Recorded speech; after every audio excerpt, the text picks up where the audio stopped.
শীতের সকালে লেপের নিচে শুয়ে থাকার মতো আনন্দের জিনিস আর নেই। তবু আমায় উঠতে হলো। সকাল 8টায় ক্লাস। দেরিতে ক্লাসে গেলে হেড স্যারের গালি খাওয়া লাগবে। বাইরে খুব কুয়াশা। শহরে বড় হয়েছি বলে গ্রামের এমন কুয়াশা দেখার সৌভাগ্য হয়েছে কম। আমি যে গ্রামটায় আছি তার নাম সোহাগপুর। এই গ্রামের সরকারি প্রাথমিক স্কুলে অ্যাসিস্ট্যান্ট টিচার হিসেবে আছি। এত তাড়াহুড়া করার পরেও ক্লাসে পৌঁছাতে দেরি হয়ে গেল। হেড স্যার ক্লাসের সামনে দাঁড়িয়েছিলেন। আমাকে দেখেই বললেন, আপনার মতো শহরের দুলালরা কেন গ্রামে চাকরি করতে আসেন বলেন তো? যে চাকরি করেন একটু মনোযোগ দিয়েই করেন। এভাবে গা এলিয়ে দিয়ে চাকরি করলে চলবে? মাথা নিচু করে ক্লাসে ঢুকলাম। চাকরিটা করতে ভালো লাগছে না, কিন্তু কিছু করার নেই। সরকারি চাকরির বয়স আমার প্রায় শেষ। এই শেষের দিকে এসে চাকরিটা পেয়েছি। মধ্যবিত্ত জীবনে এমন একটা চাকরি সত্যি খুব দরকার, তাই চাকরিটা ছাড়ার কোনো সুযোগ নেই আমার। ক্লাসে ঢুকে আজকে পড়ানোর টপিকটা দেখে মন মেজাজটা খারাপ হয়ে গেল। আজকে পড়ানো লাগবে হামিলনের বাঁশিওয়ালা। আমার পড়া সবচেয়ে বাজে বাচ্চাদের গল্পগুলোর মধ্যে একটা। ছোটবেলা থেকে এই গল্পটা পড়তে আমার খুব খারাপ লাগতো, ভয় পেতাম। প্রথম আমি গল্পটা যখন পড়ি তখন মনে হয় আমি ক্লাস 2তে। একটা গ্রামের গল্প। গ্রামের নাম হামিলন। সেই গ্রামের মানুষজন ইঁদুরের যন্ত্রণায় অস্থির। হঠাৎ একদিন বাঁশিওয়ালা এলো, এসে বলল এই গ্রামের সব ইঁদুর তাড়িয়ে দিবে, বিনিময়ে তাকে টাকা দিতে হবে। গ্রামবাসী রাজি হলো। বাঁশিওয়ালা ইঁদুর তাড়ালো। এরপর প্রতিশ্রুতি অনুযায়ী টাকা চাইলো। গ্রামবাসী টাকা দিল না। এরপরই আমি আমার সেই ছোট বয়সের ভয়ঙ্কর আতঙ্কে ডুবে যাওয়ার অংশটা শুনলাম। বাঁশিওয়ালা গ্রামবাসীদের শিক্ষা দিতে চাইলেন। তিনি গ্রামের মাঝখানে গিয়ে বাঁশিতে এক সুর তুললেন, ভীষণ ভয়ঙ্কর এক সুর। গ্রামের সব ছেলে মেয়ে সেই সুর শুনে ঘর থেকে বেরিয়ে এলো। বাঁশিওয়ালা তাদের নিয়ে চললেন গ্রামের পাশের এক পাহাড়ের এক গুহায়। ছেলেমেয়েরা বাঁশিওয়ালার সাথে সেই গুহায় ঢুকলো। গুহার মুখ বন্ধ হয়ে গেল। সেই বাঁশিওয়ালা এবং ছেলে মেয়েগুলোকে আর খুঁজে পাওয়া গেল না। আমার খুব ভয় লেগেছিল গল্পটা পড়ে। আমার মনে আছে সেই রাতে আমি ঘুমাতে পারিনি। জেগে জেগে কেবল ভেবেছিলাম সেই বাচ্চাগুলো কোথায় গিয়েছিল, কি হয়েছিল তাদের সাথে। তাদেরকে ওই বাঁশিওয়ালা মেরে ফেলেছিল। হ্যামিলনের বাঁশিওয়ালার গল্প তাই বাচ্চাদের বলতে আমার ভালো লাগলো না। আমি চাই না যে আমি যে ট্রমার মধ্যে দিয়ে গেছি বাচ্চারাও সেই ট্রমার মধ্যে দিয়ে যায়। কিন্তু আজকে তো গল্পটা পড়াতেই হবে। আমি পড়ানো শুরু করলাম। পড়ানো শুরু করার আগে বলে নিলাম, তোমাদের একটা কথা বলি, গল্প তো গল্পই, গল্পর সাথে বাস্তবতার কোনো মিল হয় না। তবে এই গল্পটা লেখা হয়েছে একটা উপদেশ শিক্ষা দেওয়ার জন্য। উপদেশটা হলো, কারো কাছে ওয়াদা করলে সেই ওয়াদা কখনো ভঙ্গ করতে হয় না। আমি গল্প পড়া শুরু করলাম। শেষে এসে বেশ অবাক হলাম। তারা গল্পের শেষটাকে বদলে দিয়েছে। এখানে আর বাঁশিওয়ালা বাচ্চাদেরকে নিয়ে কোনো গুহার মধ্যে অদৃশ্য হয়ে যায় না, বরং বাঁশিওয়ালার বাঁশির সুর শুনে বাচ্চারা নাচতে শুরু করে। নাচতে নাচতে ক্লান্ত হয়ে যায়। গ্রামবাসী নিজেদের ভুল বুঝতে পেরে বাঁশিওয়ালার কাছে ক্ষমা চায়। বাঁশিওয়ালা পুরস্কার নিয়ে চলে যায়। ছেলেমেয়েরাও নাচ থামিয়ে বাড়ি ফিরে যায়। বাহ, শেষটা একদম বেশ হয়েছে। এটা শুনে বাচ্চাদের মনে আর কোনো খারাপ প্রভাব পড়বে না। আমি গল্প শেষ করে তৃপ্তি নিয়ে বাচ্চাদের দিকে তাকালাম। বাচ্চারা আমার দিকে তাকিয়ে আছে। তাদের মধ্যে একজন উঠে দাঁড়িয়ে বলল, স্যার, গল্পটা তো এমন না। আমি অবাক হলাম। তবে অবাক হবার কথা না। ছেলেটা নিশ্চয়ই তার বাবা বা ভাইয়ের কাছ থেকে আসল গল্পটা শুনেছে, তাই এই পাল্টে যাওয়ার শেষটা সে মানতে পারছে না। তবু আমি জিজ্ঞেস করলাম, গল্পটা কেমন? ছেলেটা বলল, স্যার, বাঁশিওয়ালা তো বাচ্চাদের নিয়ে জঙ্গলের মধ্যে চলে যায় আর ফিরে আসে না। আমি অবাক হলাম। জঙ্গলের কথা তো কখনো শুনিনি। কি বলে ছেলেটা? আরেকজন বলল, জি স্যার, আর ওখানে তো ইঁদুর ছিল না। বাঁশিওয়ালা এমনি এসে বাচ্চাদের নিয়ে চলে যায়। আমি বললাম, এসব গল্প তোমাদের কে বলেছে? একটা ছোট মেয়ে দাঁড়িয়ে বলল, স্যার, এটা তো আমাদের গ্রামের গল্প, সবাই জানে। আমি হা করে ওদের দিকে তাকিয়ে রইলাম। কিছু বলার ভাষা খুঁজে পাচ্ছিলাম না। ওদের গ্রামের গল্প মানে কেউ কি হামিলনের বাঁশিওয়ালার গল্প নকল করে সোহাগপুর গ্রামের গল্প বলে চালিয়ে দিচ্ছে নাকি? ঘন্টা বাজলো। আমি টিচার্স রুমে গিয়ে বসলাম। টিচার্স রুমে কেবল আমি আর পিউন আলিমিয়া। তিনি এই স্কুলের সবচেয়ে বয়স্ক কর্মচারী। এই এলাকায় অনেক দিন ধরে আসেন। আমি আলিমিয়াকে জিজ্ঞেস করলাম, আচ্ছা, এই গ্রামে বাঁশিওয়ালা নিয়ে কি কোনো ইতিহাস আছে? আলিমিয়া বলল, জি স্যার, অনেক পুরনো কথা। গ্রামের মুরব্বীদের কাছ থেকে শুনেছি। এটা ব্রিটিশ আমলেরও আগের কথা। গ্রামে তখন মেলা হতো। এমন এক মেলায় সবাই দেখতে পায় এক বাঁশিওয়ালা এসেছে। বাঁশিওয়ালার পরনে অদ্ভুত রংচঙা পোশাক। সে খালি বলতে লাগলো, তোমাদের বাচ্চাদের আমি নিয়ে যাব। কেউ লোকটার কথা পাত্তা দিল না। সবাই ভাবলো লোকটা পাগল।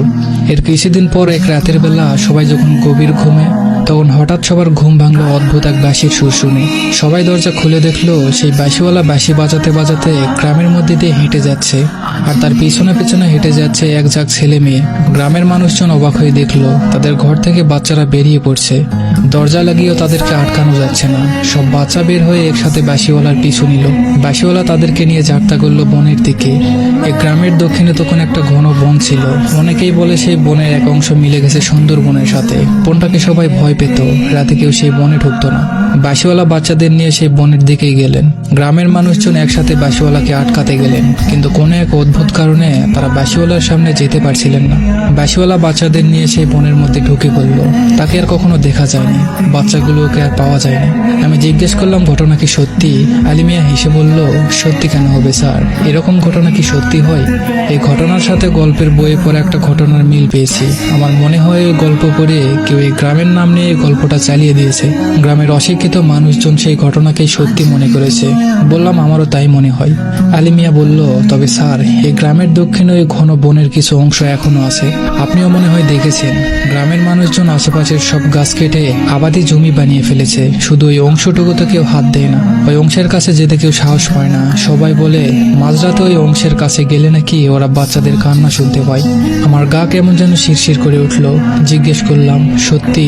বলল, জানি না স্যার, আমি তো কখনো যাইনি। তবে আমার বাড়িওয়ালার ছেলে নাকি একবার গিয়েছিল। অনেকগুলো বাচ্চা একসাথে চিৎকার করে কাঁদলে যেমন শব্দ পাওয়া যায় তেমন শব্দ পেয়েছে। ভয়ে ছেলেটার জ্বর চলে আসছিল। আমি আর কিছু বললাম না। ছোটবেলায় পাওয়া সেই ভয় যেন হঠাৎ করেই আমার সামনে চলে এলো। পরের ক্লাস শেষ করে বাসায় চলে গেলাম। সন্ধ্যায় আমি নদীর ধারে একটু হাঁটি, সেদিনও হাঁটলাম। হাঁটতে হাঁটতে গ্রামের দক্ষিণ দিকে চলে গেলাম। দূর থেকে দেখলাম ছায়া ঢাকা ঘন গাছের সারি দেখা যাচ্ছে। ওইটাই সেই বন। এই বনে কি সত্যি এককালে কোনো ভয়ানক ঘটনা ঘটেছিল কে জানে। আমি একটানা তাকিয়ে বনটা দেখছিলাম। হঠাৎ কে যেন বলল, কি দেখছেন স্যার? চমকে উঠে তাকিয়ে দেখি আমার ক্লাসের এক ছেলের বাবা দাঁড়িয়ে আছে। আমাকে বলল, এখানে দাঁড়িয়ে থাকেন না স্যার, ওই জঙ্গলটা খারাপ, খারাপ জিনিস বাস করে ওখানে। বললাম, কি বাস করে? বলল, জিন থাকে। আমাদের গ্রামে অনেক আগে বাচ্চা কাচ্চাদের জিন ধরে নিয়ে গেছিল ওই বনের মধ্যে। এখনো ওখানে বাচ্চাগুলোর কান্নার আওয়াজ পাওয়া যায়। ওই জঙ্গলটা মানুষ মারা জঙ্গল, টান দিয়ে মানুষ নিয়ে যায়। যাতে নিয়ে যায় তারা আর কখনো ফেরত আসে না। আপনি থাকেন না স্যার, এখানে থাকলে খারাপ কিছু হইব। আমি আর কথা বাড়ালাম না, হেঁটে হেঁটে বাড়ি চলে এলাম। সেই রাতটা আমার ভালো কাটলো না। রাতে ঘুমিয়ে ঘুমিয়ে অদ্ভুত স্বপ্ন দেখলাম আমার ঘরের জানালার ওপাশে কে যেন দাঁড়িয়ে আছে, তার হাতে বাঁশি। সে বাঁশিতে সুর তুললো। এমন ভয়ানক অদ্ভুত সুর আমি আর কখনো শুনিনি। হঠাৎই খেয়াল করলাম আমার পিছনে অনেকগুলো ছোট ছোট ছেলে মেয়ে দাঁড়িয়ে আছে। সবাই চুপ, কারো মুখে কোনো কথা নেই, মুখে আতঙ্কের ছাপ। কিন্তু চোখ দেখে বোঝা যাচ্ছে না, চোখ দেখে কিছু বোঝার উপায়ও নেই, কারণ কারো চোখেই মনে নেই। চোখের অংশটুকু একদম সাদা। ভয়ে আমার ঘুম ভেঙে গেল। পরের দিন ভোরে স্কুলে চলে গেলাম। হেড স্যার আমাকে দেখে বলল, এত তাড়াতাড়ি চলে আসলেন আজকে? বললাম, আপনার উপদেশ কাজে লেগেছে। আমার চাকরিটা করতে ভালো লাগছিল না, কিন্তু এখন আর কোথাও যাওয়ার উপায় নেই। তাই ঠিক করেছি খুব সিরিয়াস হয়ে যাব চাকরিটা নিয়ে, মন দিয়ে চাকরি করব। স্যারকে দেখে মনে হলো খুশি হলেন। আমি ক্লাসে গেলাম, সবগুলো ক্লাস নিলাম। বিকেলে বসে বসে জমে থাকা পরীক্ষার খাতাগুলো দেখলাম। সন্ধ্যায় বাসায় গিয়ে রেডি হলাম। রাতে গেলাম কলিগের বাসায়, তার মেয়ের বিয়ের দাওয়াতে। বিয়ে বাড়ি থেকে বের হতে মাঝরাত হয়ে গেল। আমার পরিচিত মানুষরা যখন আমাকে ছেড়ে চলে গেলেন, তখন আমি হাঁটা শুরু করলাম কুয়াশা ঢাকা অন্ধকার পথে গ্রামের দক্ষিণ দিকে। হাঁটতে হাঁটতে যখন সেই বনটার কাছে এসে পৌঁছালাম, তখন চারিদিকে একদম নিস্তব্ধ, পুরো গ্রাম ঘুমিয়ে পড়েছে। এই যে অভিশপ্ত বনটার কাছে আমি এলাম মাঝরাতে, এটা কিন্তু ঘুরে পড়ে আসিনি, একদম সচেতন ভাবে এসেছি। আমার এখানে আসার একটা কারণ আছে। ছোটবেলার ভয়টুকু আমাকে ঝেড়ে ফেলতে হবে। ভয় ঝেড়ে ফেলার সবচেয়ে ভালো উপায় ভয়ের মুখোমুখি হওয়া। আমি জানি ভয়ের মুখোমুখি হলেই আমরা বুঝতে পারি ভয়টি অলীক, বাস্তবে তার কোনো অস্তিত্ব নেই। আমি জানি বাঁশিওয়ালা বলে কেউ নেই, সে আমাকে কোথাও নিয়ে যাবে না। নির্জন রাত কুয়াশার চাদর মেলে আমার চারিপাশ ঘিরে ধরেছে। চারিদিকে ভীষণ অন্ধকার। আমি আমার সামনে গাছপালায় ঘেরা ছোট জায়গার দিকে তাকাই। অন্ধকারে জায়গাটাকে ভীষণ অশুভ লাগছে। আমার গা শিরশির করে ওঠে। ভয় না ঠান্ডায় আমি বুঝতে পারি না। আর তখনই একটা কথা আমার মনে পড়ে যায়। আমি তো গ্রামের বাঁশিওয়ালার ঘটনা অবিশ্বাস করে এখানে চলে এসেছি, কিন্তু ঘটনাটা যদি সত্যি হয়, হতেই তো পারে। কারণ অনেকেই তো জানেন না আসলে হ্যামিলনের বাঁশিওয়ালার ঘটনাটা সত্য, ভীষণ সত্য। আমার প্রচন্ড ভয় লাগলো। আমি যেন ভয়ে নাড়াচাড়ার ক্ষমতা হারিয়ে ফেললাম। প্রচন্ড আতঙ্ক নিয়ে তাকিয়ে রইলাম কুয়াশায় ঘেরা বনটার দিকে।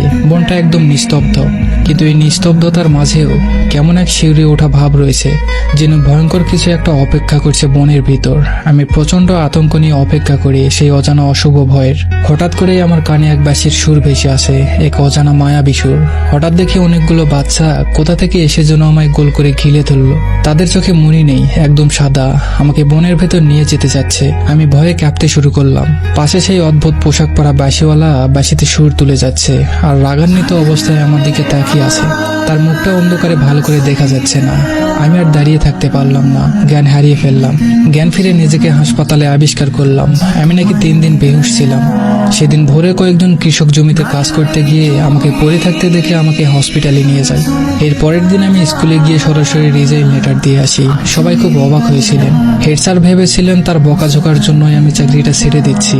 আমাকে ডেকে বসিয়ে আদর করে বারবার বলেছিলেন চাকরিতে থাকবার জন্য। আমার তার জন্য খারাপ লাগছিল, কিন্তু তার কথাটা আমি রাখতে পারিনি। আমি সেদিনই সোহাগপুর গ্রাম ছেড়ে চলে এসেছিলাম। সবাই আমাকে জিজ্ঞেস করে এমন একটা চাকরি পেয়েও কেন আমি ছেড়ে দিলাম। তাদের আমি বিভিন্ন কথা বলি শহরে বড় হয়েছি বলে গ্রাম ভালো লাগছিল না। কিন্তু সত্যিটা কাউকে বলা হয়নি, কারণ সেই রাতের সেই অদ্ভুত বাঁশির শব্দ আমাকে টানছিল অন্ধকার বনের গহীনে। এই কথাটা কেউ বিশ্বাস করবে না, সবাই হাসবে, তাই বলা হয়নি। সেই বাঁশির সুরের ব্যাখ্যা আমি আজও পাইনি, হয়তো কোনোদিন পাবো না ব্যাখ্যা। হ্যামিলনের বাঁশিওয়ালার গল্পের মতো। ধন্যবাদ সবাইকে।